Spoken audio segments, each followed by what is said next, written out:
It was something interesting that came across my phone that I brought to D-Lo was the story of Jimmy Smith. And who we talking about is Jimmy Smith from the Jacksonville Jaguars. He was originally drafted by the Dallas Cowboys, my favorite team. If y'all can see that right there on the wall. If y'all can see it in the frame, it's a Dallas Cowboys framed autograph picture on there. But he was drafted by the Dallas Cowboys in excuse me, in 1992, round 2, pick 36. And he was meant to be the sidekick to Michael Irvin.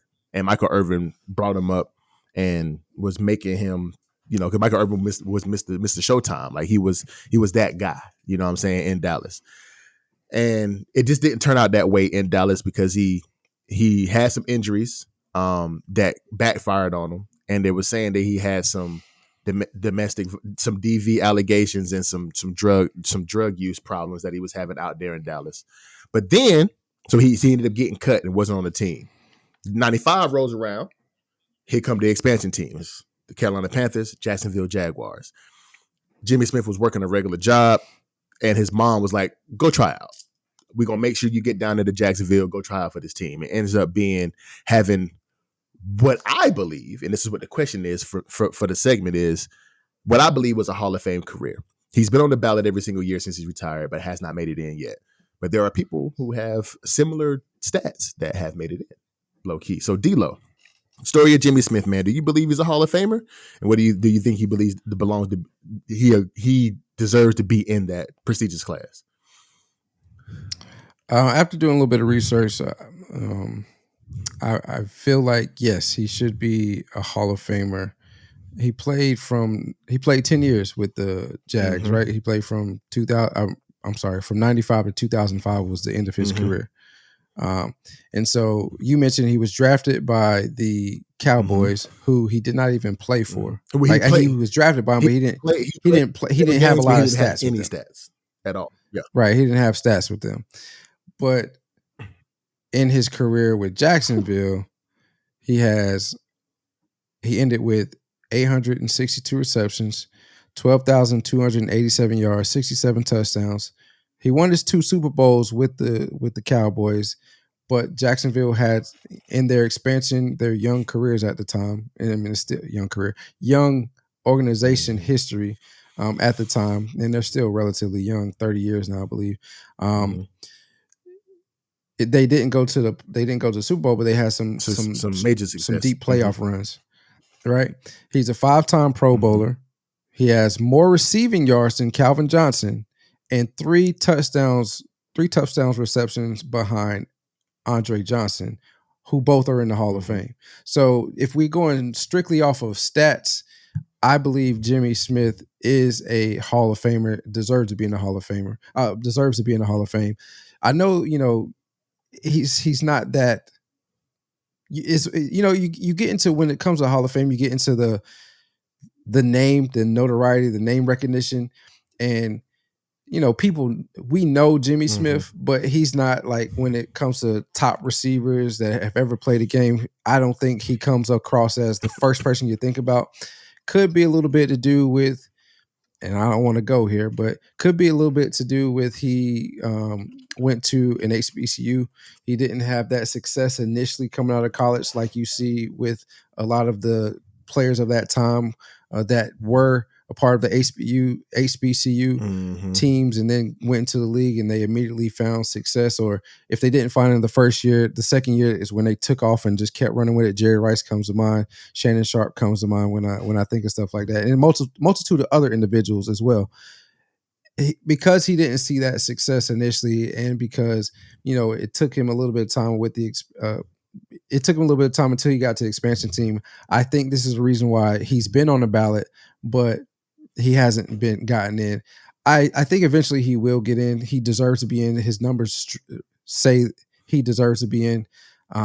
But because of the name recognition, because there are other individuals at the receiver position that you think of when it comes to receivers that need to be in the Hall of Fame, he's not up there. It's probably why he's off that list. Chad Johnson's another one. Like, I would think he has more receptions, I want to say, than Chad Johnson. Let me go back. I want to make sure I'm telling the truth.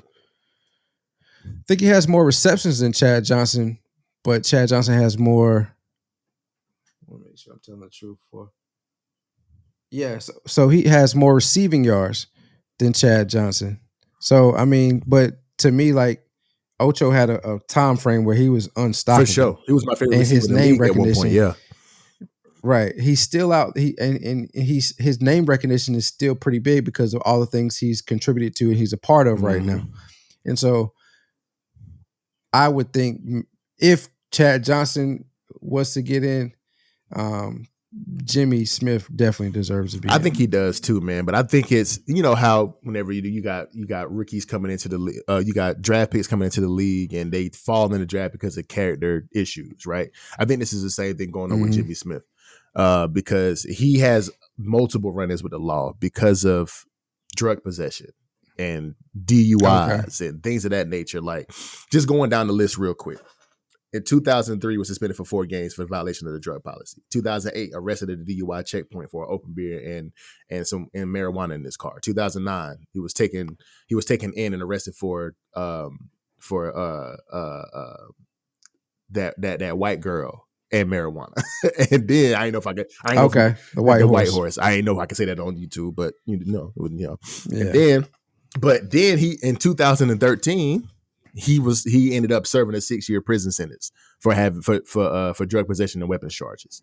So it's got to Okay. be a lot of character assassination. I don't want to say Yeah. assassination. He assassinated his own character, to be perfectly honest. But Right. just the story of Jimmy Smith about how he came into the league, second round draft pick, was meant to be the sidekick of Michael Irvin. Didn't really happen that way because of injuries and malpractice, low key, because he went in for an appendix injury, for an appendix surgery. He was out for the season for that, and then the next season came back and he was still having the same pains, and they had some leakage in his intestines, so he had to be out for the next season after that. So his rookie season, played 7 games, no stats, and then the next 2 seasons he was out for injuries. Went to Philly, they picked him up in Philadelphia. He didn't play a single game. He was released. So he's back at home, just working a regular job. His mom, it was his saving grace. Hey, go down there to Jacksonville and try for that team. You deserve to be in the NFL because you are amazing. And ended up having a Hall of Fame career in them 10 years that he played in Jacksonville. So me personally, I think he deserves to be in. You know what I'm saying? I know it's a lot of things going, and I mean, we all know how Michael Irvin was down there in Dallas and his situations with, the white horse.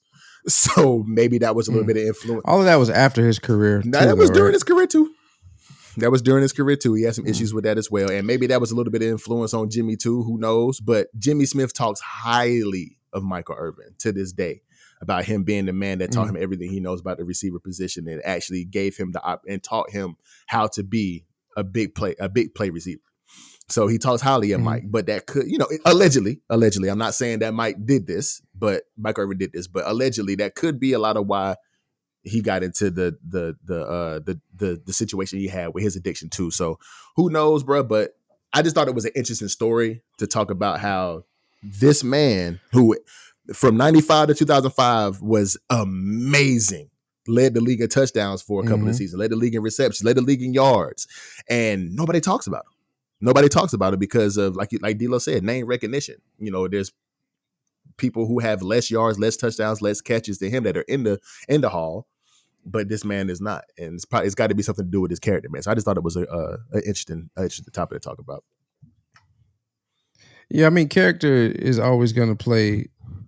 I shouldn't say always, because I'm sure before media is the way it is and how we hold sports near and dear to our hearts nowadays, I'm sure back in the inception of football and professional sports in America, there were things done that's like, those people did that, really? Yeah.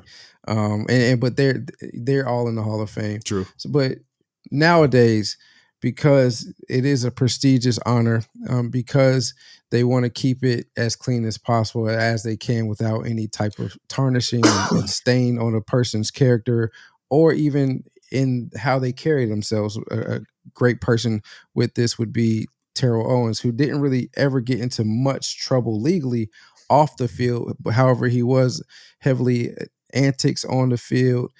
He had a lot of spats with his teams. People call him the team killer. So Skip Bayless is known for calling him the team killer or whatnot. So, even he had a struggle getting in. It took him second, third time before he got into the Hall of Fame. He wasn't the first ballot Hall of Famer. Yeah. So that's just the nature of the business right now. It should be strictly about what happens on the field to determine if you are. But I understand them trying to keep the name of the Hall of Fame, keep individuals in it that embody the whole body of work as a human, not just an athlete as well. So yeah, I get it, but yeah, it is what it is. I mean, you mentioned some names in there: Andre Johnson, Calvin Johnson, Chad Johnson. Damn, Johnson is going crazy. but it's but they were around whenever social media was just popping off for real. Like Calvin Johnson was in the Facebook era, and then Chad and Andre were kind of more so whenever Instagram started to pop, and it was a little bit more social media. No, I think they might have been all around that Facebook era because they're about the same time. Yeah. But Chad might be the youngest of the individuals. He might be, but when Jimmy Smith was coming into the league, there was no social media. He came in 95. Whenever he retired is whenever social media started to really, really pop off. Facebook started getting going crazy. It was the first one, and then everything followed after that. And the media started really getting a lot more into sports, and it's just a different. So D-Lo's point about namesake and having that name recognition really does hit now whenever it comes to Hall of Fame induction and stuff of that and things of that nature. So I think he deserves to be in. And D-Lo says the same. So we're gonna see how everything works out for him moving forward in these next ballots. But character assassination, man, whenever you assassinate your own character, sometimes it keeps you from getting to where you want to go. And he has some accountability in that. Oh, you still here. So that must mean you love the content. And if that is the case, there's a video on the screen right here. Go ahead and click that, view that. We think you're going to love that one as well. And we still have the 600 subscriber goal. And if you see the top right-hand corner, there's a button on the screen. Go ahead and click that, subscribe to the channel. And we're on all your streaming platforms, wherever you find your podcasts.